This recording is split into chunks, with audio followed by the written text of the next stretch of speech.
Olá, boa noite. Começa agora o Jornal da Justiça desta segunda-feira, 8 de novembro. Ministro Alexandre de Moraes substitui prisão preventiva do deputado federal Daniel Silveira por medidas cautelares. Entre elas, o parlamentar fica proibido de usar qualquer rede social. Esse é um dos destaques da edição de hoje. Você confere também. STF decide que lei que prevê anistia administrativa para policiais militares e bombeiros grevistas é inconstitucional. CNJ realiza a abertura da 16ª Semana Nacional da Conciliação. Ministro Nunes Marques completa primeiro ano no Supremo Tribunal Federal.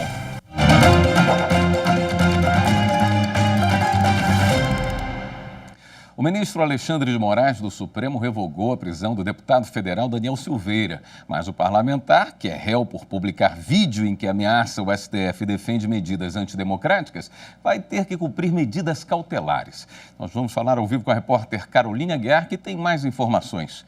Oi, Caroline, boa noite. Quais seriam essas medidas impostas ao deputado federal? Boa noite, William. Bom, entre as medidas impostas pelo ministro Alexandre de Moraes está a proibição do deputado manter contato com outros investigados por ameaçar o Supremo Tribunal Federal. Essa proibição tem uma exceção, viu? Outros deputados federais, ou seja, Daniel Silveira pode entrar em contato com deputados federais investigados, mas não pode entrar em contato com investigados que não tenham mandato. Ele também não pode fazer qualquer publicação nas redes sociais, mesmo que seja por meio da assessoria de imprensa. Então, ele está impedido de usar as redes sociais. Vale a gente relembrar um pouquinho o histórico do deputado. Ele foi preso em fevereiro deste ano, depois de publicar um vídeo em que ele fazia apologia ao ato institucional número 5 e fazia ameaças aos ministros do Supremo Tribunal Federal. Logo após, um pouco depois de ser preso, ele teve a prisão relaxada e passou a usar tornozeleira eletrônica. Só que ele não cumpriu as regras desse monitoramento eletrônico, foram mais de 30 violações e por isso ele voltou a ser preso em junho desse ano. Agora, o ministro Alexandre de Moraes entende que ele pode ficar em liberdade por causa do andamento processual. Tanto a acusação quanto a defesa já fizeram as alegações finais. Então, por isso, o ministro entende que, apesar dos crimes apontados pelo Ministério Público serem muito graves, ele já pode ficar solto. O deputado só vai ser liberado do Batalhão de Polícia Militar do Rio de Janeiro, que é onde ele está preso, depois que o batalhão for oficialmente comunicado. Voltamos ao estúdio. Obrigado, Caroline. A defesa do ex-ministro da Justiça, Sérgio Moro, pediu ao Supremo que a Procuradoria da República se manifeste sobre a regularidade do depoimento do presidente Jair Bolsonaro à Polícia Federal. Bolsonaro foi ouvido na última quarta-feira em inquérito que apura suposta interferência política no comando da PF. Suspeita essa que ele nega. Os advogados de Moro alegam que não teriam sido informados com antecedência do depoimento de Bolsonaro e que ele foi realizado no período noturno, sem a presença da defesa do ex-ministro e da Procuradoria-Geral da República. Ainda segundo os advogados, o procedimento diverge do adotado na ocasião em que Moro foi ouvido, também na condição de investigado no processo, e que teve a participação da PGR e da Advocacia Geral da União. Em votação no plenário virtual, o Supremo referendou decisão que deu 2 anos de prazo para que o Rio Grande do Norte se adeque à reforma da Previdência. O Estado deve assumir o pagamento de benefícios como auxílio-doença e salário-maternidade. A reforma da Previdência estabeleceu que o INSS deve pagar apenas as aposentadorias e pensões por morte. E os estados são obrigados a arcar com os outros benefícios, como auxílio-doença, salário-maternidade, auxílio-reclusão e salário-família. O Rio Grande do Norte entrou com uma ação aqui no Supremo, alegando que não há lei estadual para o pagamento dos benefícios e que o prazo para cumprir as obrigações previstas na reforma era muito curto. Por unanimidade, o plenário virtual do Supremo confirmou a decisão liminar do relator Luiz Roberto Barroso para o Estado se adequar à reforma no prazo de 2 anos. O ministro também determinou que o governo local se manifeste sobre o envio de um projeto de lei à Assembleia Legislativa para regularizar o pagamento dos benefícios. Aí, em sessão virtual, os ministros do Supremo decidiram que a anistia administrativa para policiais militares e bombeiros grevistas prevista em lei federal é inconstitucional. A norma de 2010 previu perdão de infrações administrativas de militares de 8 estados e do Distrito Federal que participaram de movimentos reivindicatórios por melhorias de salários e de condições de trabalho entre 1997 e 2010.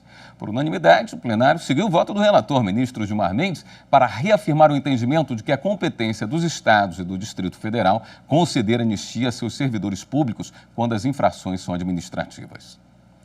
E o Supremo também declarou inconstitucional a resolução do Judiciário do Espírito Santo que proibia o ingresso de outros atores em ações já em andamento na Justiça do Estado. Segundo a Procuradoria-Geral da República, o Tribunal de Justiça do Espírito Santo, ao editar a resolução, invadiu competência privativa da União para legislar sobre processo civil. De acordo com a relatora, ministra Rosa Weber, a intenção do tribunal era proibir o ingresso tardio de interessados no polo ativo da ação, já que essas pessoas apresentavam seu pedido após a concessão de liminar favorável e também tinha o propósito de afastar eventuais fraudes na distribuição de processos. Mas, para a ministra, há vários precedentes do STF que indicam a usurpação de competência da União. O julgamento foi no plenário virtual e, por unanimidade, os ministros decidiram que a norma é inconstitucional. Eleitores de 7 cidades voltaram às urnas neste domingo. Veja agora os resultados das eleições suplementares na reportagem de Henrique Amaral. Os 7 municípios tiveram novas eleições, porque os eleitos em 2020 foram cassados pela Justiça Eleitoral. A auditoria da votação eletrônica de Francisco Alves foi transmitida em tempo real no canal do Tribunal Regional Eleitoral do Paraná no YouTube. Milena Silva Rosa, do PSDB, foi a mais votada no município, com 49,35% dos votos válidos. Na cidade de Bandeirantes, Mato Grosso do Sul, Edervan Gustavo Sprott foi o vencedor. Filiado ao DEM, ele recebeu 36,25% dos votos. Bernard Tavares Dídimo, do Republicanos, foi escolhido por 53,14% das eleitoras e dos eleitores que foram às urnas no domingo na cidade de Carapebus, no Rio de Janeiro. Carlos Antônio Vieira, do PL, venceu as eleições suplementares na cidade de Tomé-Açu, no Pará. Ele recebeu 58,32% dos votos válidos. O município baiano de João Dourado também teve novas eleições. Filiado ao PL, Jamerson Costa Cardoso Dourado recebeu 56,08% dos votos válidos. José Elias de Oliveira, do PCdoB, recebeu 51,64% dos votos válidos das eleitoras e dos eleitores de Jaguaruana, no Ceará. Em Guamaré, no Rio Grande do Norte, o vencedor foi Arthur Henrique da Fonseca Teixeira, do PSB, que teve 61,16% dos votos válidos. E no próximo bloco, o Ministério Público Federal abre investigação sobre a atuação de plataformas no combate a fake news e ataques na internet. Voltamos já.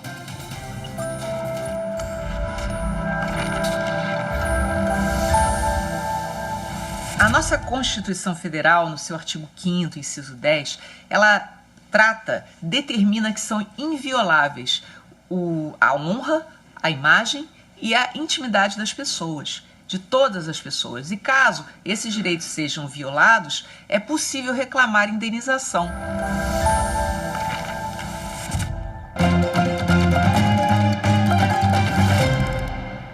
O Ministério Público Federal em São Paulo abriu um inquérito para investigar as ações das principais redes sociais no combate a fake news e à violência digital.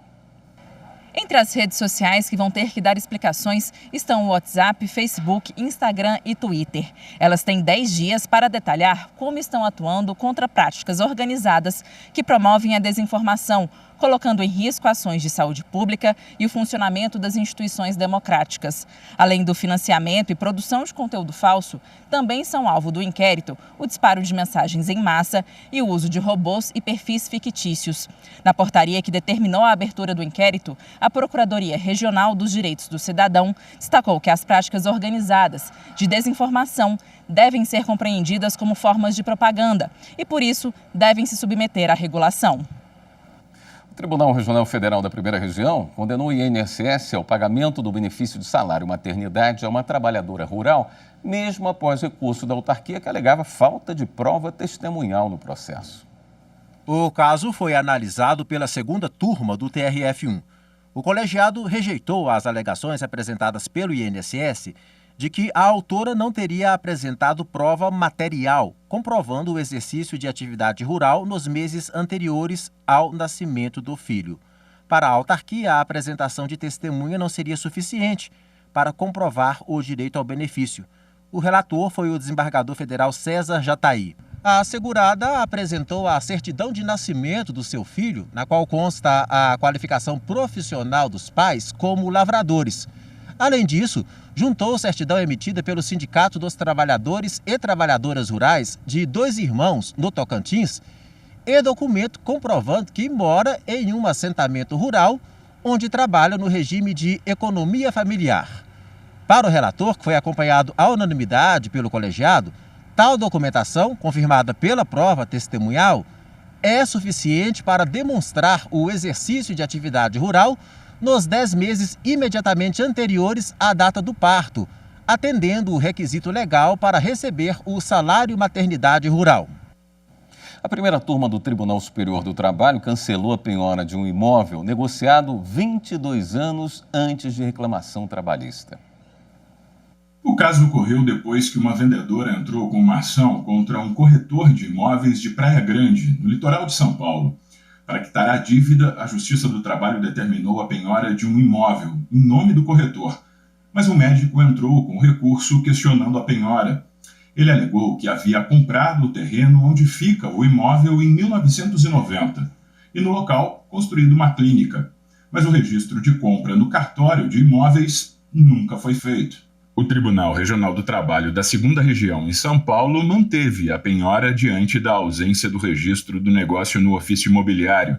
Para o tribunal, a escritura pública de compra e venda registrada em cartório de registro civil era insuficiente para respaldar a aquisição e a transferência de propriedade. No recurso do médico ao TST, o relator do processo na primeira turma, desembargador convocado Marcelo Pertence, afirmou que, de acordo com a jurisprudência da Corte, quando não for comprovada a má-fé, o terceiro que adquiriu o imóvel antes da execução pode pedir em juízo a proteção da posse sobre o bem, ainda que sem o registro de transferência de propriedade no cartório competente.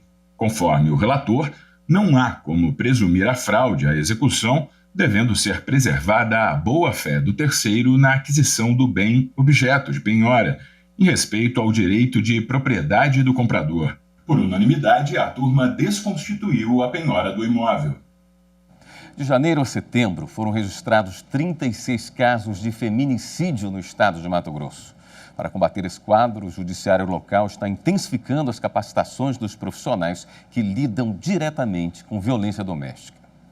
O Judiciário de Mato Grosso está atento a isso e, para combater crimes como esses, vem investindo em capacitações dos profissionais que atuam na rede de proteção à mulher, em ferramentas que facilitem e agilizem a denúncia e o pedido de socorro das vítimas, sem contar as iniciativas desenvolvidas por cada comarca.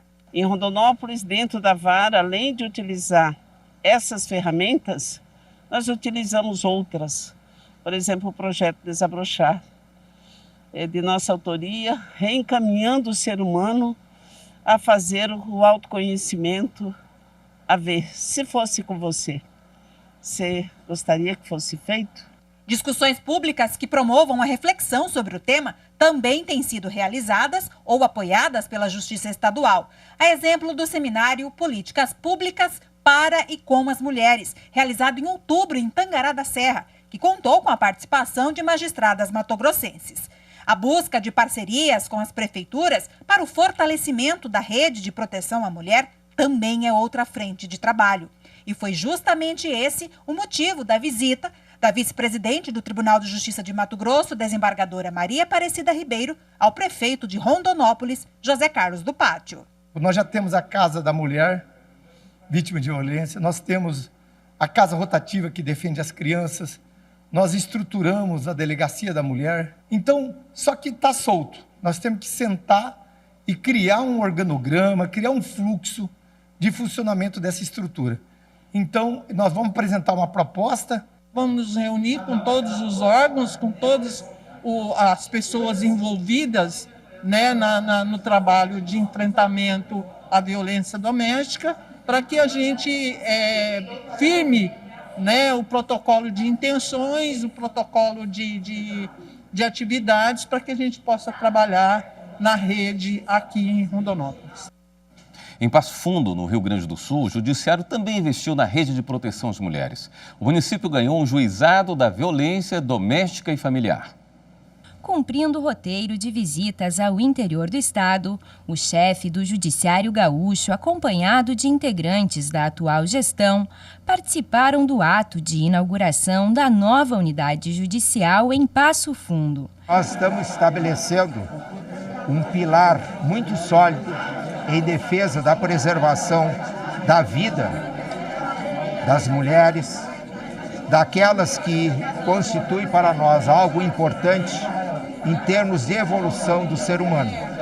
Nós estamos preservando vidas. A importância desta unidade jurisdicional é justamente dar um destaque e um olhar diferenciado para essas questões da violência de gênero, que apesar de todo o avanço da humanidade, apesar de todas as inovações e a evolução dos costumes, ainda é muito presente a violência de gênero no nosso país e, claro, também aqui no nosso estado.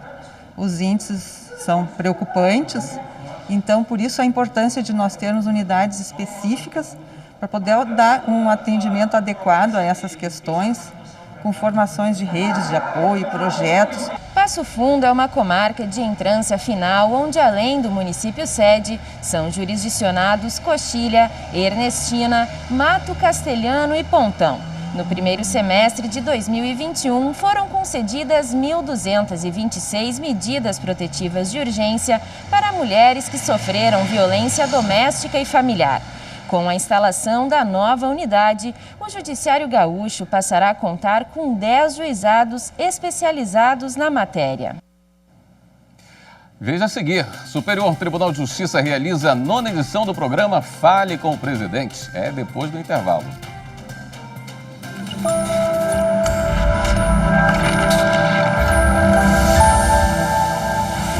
A Constituição Federal de 1988 foi a que trouxe para o Brasil o que chamamos de plena democracia, já que ela veio logo após um período ditatorial.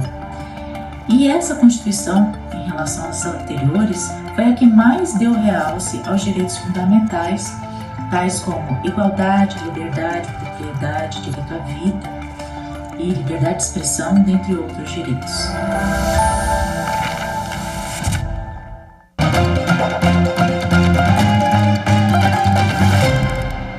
O Conselho Nacional de Justiça abriu hoje a 16ª Semana Nacional da Conciliação. Esse é um esforço concentrado dos tribunais brasileiros para resolver conflitos por meio de acordos. A Semana Nacional de Conciliação foi aberta de forma virtual pelo canal do Conselho Nacional de Justiça no YouTube. O trabalho mobiliza a Justiça Estadual, Federal e Trabalhista de todo o país, que tentam fazer com que as partes envolvidas em um conflito cheguem a um acordo. Vários casos podem ser resolvidos por meio da conciliação, como dívida com o banco, pensão alimentícia, acidente de trânsito, demissão do trabalho e problema com vizinhos.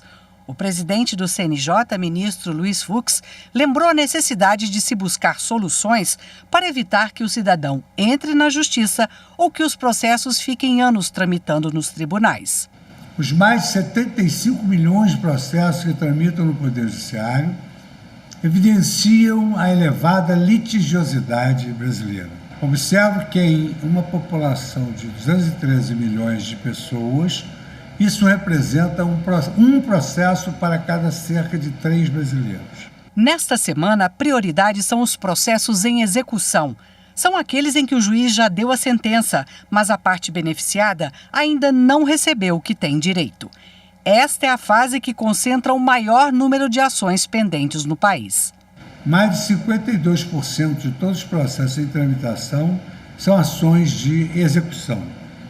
Assim, nesta 16ª edição, temos como foco justamente impulsionar acordos na execução de decisões judiciais. Ao longo desta semana, nosso objetivo será construir uma solução adequada para esses processos, por meio do diálogo entre as partes e da melhor negociação possível, que priorize a satisfação do credor, bem como a resolução rápida e definitiva da demanda. O projeto Fale com o Presidente do Superior Tribunal de Justiça chega à 9ª edição, aproximando cada vez mais os cidadãos com o Poder Judiciário. O projeto teve início há um ano e é um convite para que as pessoas encontrem o presidente do STJ e apresentem suas demandas pessoalmente sobre os mais variados assuntos. O ministro Humberto Martins destaca em todas as edições a importância de que a magistratura esteja de mãos dadas com a cidadania e que o programa é uma forma de consolidar essa relação, dando mais transparência à administração pública. Esse programa é a oportunidade de o cidadão brasileiro e a cidadã brasileira conhecer o STJ, apresentar os seus questionamentos e, dentro do que for possível, o Superior Tribunal de Justiça buscará atender os reclamos da sociedade. As edições acontecem uma vez por mês e, ao longo do projeto, já foram realizadas mais de 60 audiências individuais. Na 9ª edição, o Fale com o Presidente contou com a participação de pessoas de Brasília, Goiás e também de São Paulo. Os participantes contam que a oportunidade e a atenção dada para cada um deles os fazem sentir que a justiça é, de fato, para todos. Eu nunca imaginei que eu pudesse ter esse acesso, achei o projeto maravilhoso. E eu me senti ouvida, me senti orientada, ele deu calma para o meu coração. Para mim é uma oportunidade única, maravilhosa, é uma coisa assim que o cidadão tem a oportunidade de se expressar, isso aí não tem preço, é maravilhoso. As audiências cumprem todos os protocolos de segurança sanitária necessários e os pedidos de inscrição devem ser enviados para o e-mail falecomopresidente@stj.jus.br. Indígenas que vivem isolados no Vale do Javari, no Amazonas, foram retratados pelas lentes do fotógrafo Sebastião Salgado. As fotos fazem parte da exposição lançada na última sexta-feira pela Câmara de Populações Indígenas e Comunidades Tradicionais do Ministério Público Federal.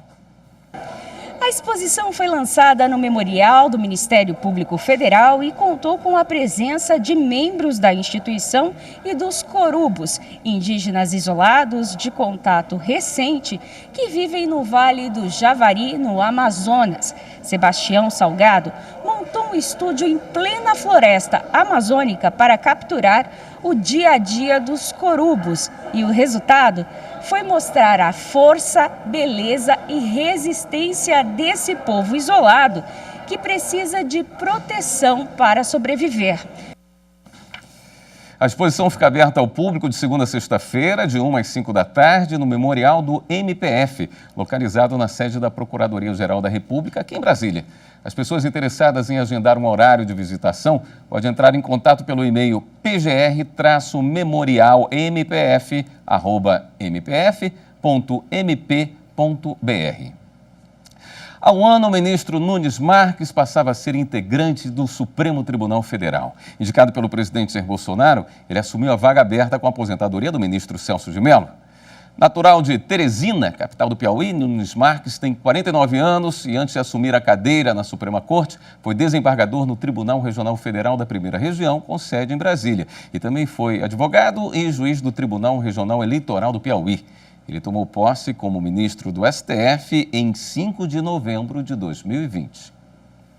Por causa da pandemia da Covid-19, pela primeira vez na história da Corte, a cerimônia foi em sessão solene realizada por videoconferência, com rito abreviado e restrição no número de convidados. Desde então, o ministro Nunes Marques proferiu mais de 4.700 decisões, sendo mais de 4.000 individuais e tendo sido relator em mais de 600 julgamentos colegiados. Entre as decisões de destaque, o ministro manteve a validade de decreto que ampliou o Parque Nacional da Chapada dos Veadeiros, em Goiás, e suspendeu a norma do Maranhão, que criava cargos em comissão de capelão na segurança pública, decisão referendada pelo plenário da Corte. O ministro também autorizou liminarmente a realização de audiências de custódia por videoconferência, enquanto durar a pandemia. Em outra decisão, suspendeu trecho da lei da ficha limpa que, segundo o ministro, criava a hipótese de inelegibilidade por prazo indeterminado. No último dia 28, a divergência aberta por Nunes Marques prevaleceu no julgamento em que o STF decidiu que é constitucional a contratação de profissionais de beleza sob a forma de parceria, prevista na Lei do Salão Parceiro de 2016. O ministro Nunes Marques é o atual presidente da segunda turma do STF. Ele vai conduzir até junho de 2022 os trabalhos do colegiado. Ele também foi eleito em agosto para o cargo de ministro substituto do Tribunal Superior Eleitoral, em vaga destinada ao Supremo, aberta com a aposentadoria do ministro Marco Aurélio. O Jornal da Justiça de hoje fica por aqui. Para você, uma boa noite. Até amanhã.